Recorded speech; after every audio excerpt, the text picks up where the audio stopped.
فقط با 10,000 تومان میخوایم برای ساینا، کویک، تیبا، پراید کلید قفل مرکزی بذاریم. لایکش کن، حتما برای دوستات بفرست و سیوش کن که گمش نکنی. خیلی راحته. اگر بخوای انجام بدی این کارو پیش من باید حداقل 400,000 تومان پول بدی، ولی خودت انجامش بدی فقط با 10,000 تومان. ماشینای پراید بالای 90، تیباها، سایناها، کویک ها، این ویدیو برای شماست. حتما سیوش کنید و بفرستید برای کسایی که این ماشین رو دارن. بریم برای آموزشش و حتما لایک من فراموشت نشه. بیا پایین. روی این ماشین ها همشون یه دونه دستگاه سانترال یا همون دستگاه قفل مرکزی به این شکل میبینید. این سمت سوکت یه دونه سیم مشکی ضخیم میبینید که یک طرف از این کلیدتون رو وصل میکنید بهش.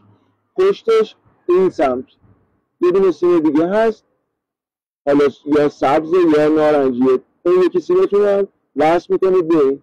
بریم برای تستش. در بسته کلیدو میزنی پایین، در قفل میشه، میزنی بالا، در باز میشه. هر جایی که دوست داشتی میتونی اینو بذاری و ازش استفاده کنی. خیلی